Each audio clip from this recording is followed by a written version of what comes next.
Мақсатыңызды анықтауға көмектесетін 7 өте маңызды сұрақ. Бірінші, менің негізгі құндылықтарым мен сенімдерім қандай? Және олар менің шешімдерім мен әрекеттерімді қалай бағыттайды? Бұл жерде айта кететін жағдай, өміріміздегі 5 сфера бойынша өз құндылықтарыңызды ерінбей жазып шығыңыз. Жаңағы жеке даму, рухани даму, екіншісі денсаулық сферасы, үшінші карьера, бизнес сферасы, төртінші ақша, қаржы сферасы және бесіншісі отбасы мен қарым-қатынас сферасы. Бұл жердегі ең басты сіздің құндылықтарыңыз қандай? Мысалы, жеке дамуда сіз жаңа қоршаған ортаңызға қандай көзқараспен қарайсыз? Сіз өзіңізді қаншалықты бірінші орынға қоясыз? Рухани дамуыңызда жаңа нәрсе үйренуге бағыттайсыз, жаңа нәрсе оқуға, көруге, осы өмірді ұғынуға қаншалықты соған өзіңізді бағыттайсыз? Осы жердегі құндылықтарыңыз қандай? Ақша, қаржы сферасында сіздің ақшаға деген қарым-қатынасыңыз қандай? Бұл жердегі құндылықтарыңызға не жатады? Денсаулық сферасына байланысты өзіңізге қаншалықты салауатты өмір салтын ұстанасыз? Осы жердегі денсаулыққа байланысты құндылықтарыңыз қандай? Соларды толықтай жазып шығыңыз. Ең маңыздысы жаңағы отбасы мен қарым-қатынас. Бұл жердегі әке-шешеңізбен мәмілеңіз қандай? Егер үйленген тұрмыста болсаңыз, күйеуіңізбен, әйеліңізбен қарым-қатынастарыңыз қандай? Ол жердегі ең маңызды құндылықтарыңыз, ең жоғарғы орынға не нәрсені қоясыз? Соның бәрін жазып шыққаныңыз абзал. Екінші сұрақ, қандай іс-әрекеттер мен хоббилер маған таза қуаныш әкеледі? Кез келген адамның өмірінде өзіне ұнайтын істері болады. Кейбіреуі мысалы азаннан кешке дейін өлең айтқанды жақсы көреді, кейбіреулері азаннан кешке дейін кітап оқығанды жақсы көреді. Қандай хоббиіңіз бар? Спортпен айналысқанды ұнатасыз ба? Сурет салғанды ұнатасыз ба? Қандай іс-әрекетпен айналыссаңыз, сол сізге нақты қуаныш әкеледі. Соны тізіп жазыңыз. Менің күшті жақтарым мен ерекше таланттарым қандай, және оларды өмірімде қалай пайдалана аламын? Әркім өзінің мықты, күшті жағын білуі тиіс. Сіз мүмкін жайнатып гүл өсіре алатын шығарсыз, шығармашылыққа жақын шығарсыз, өлең айтатын шығарсыз. Мысалы, қандай күшті жақтарыңыз бар? Өзіңіздің мысалы тума талантыңыз болады ғой, жоғары деңгейде жасалайтын бір іс-әрекеттеріңізді жазып шығыңыз.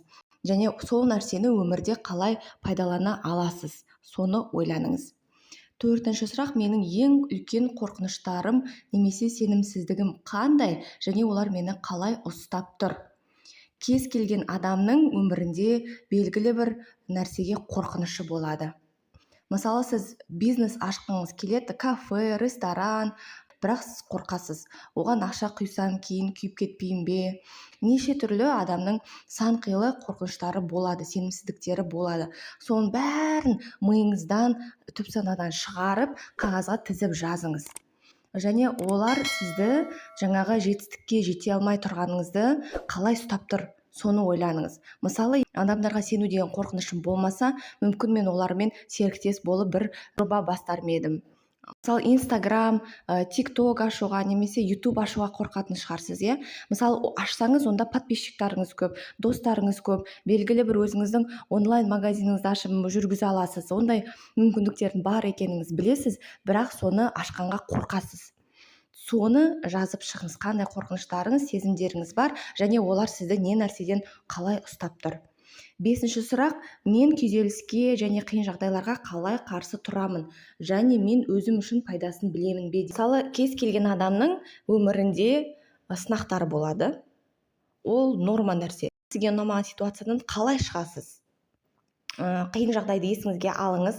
Мысалы, осындай жағдай болды, мен әке-шешеммен ұрыстым, немесе балаға шағама айғайлап бердім, келесі рет мен қалай істеуім керек? Осы ситуация мысалы тағы қайталанса, мен бұдан жеңіл қалай шығамын? Сондай сұрақ қойып көріңізші өзіңізге. Қандай стресстік ситуациялар болды? Келесі рет ол қайталанса, мен қалай сол ситуациядан жеңіл шығам? Өзімнің пайдама шығам?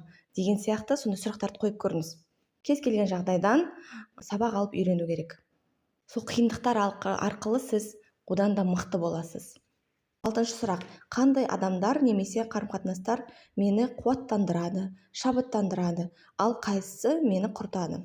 Айналаңызда қандай адамдармен сөйлесесіз? отбасыңызда неше адамсыз? Көршілеріңіз, туыстарыңыз, достарыңыз кіммен араласасыз?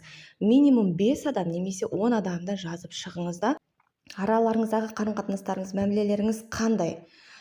Және шабыттандыратын, мысалы, көңіліңіз түсіп кеткен кезде мүмкін бір белгілі бір құрбыларыңыз бар шығар, солармен сөйлессеңіз, жаныңыздағы емес, мүмкін интернеттағы бір белгілі бір коучтар, олардың сөздерін, әңгімелерін естіген кезде сізді жаңағы шабыттанып, мотивацияға толып, өмір сүргіңіз келіп кететін шығар, иә? Сондай адамдарды тізіп жазыңыз. Қайсы сізге жақсы әсер етеді, қай адамдар сізге кері әсерін тигізеді, соны жазыңыз.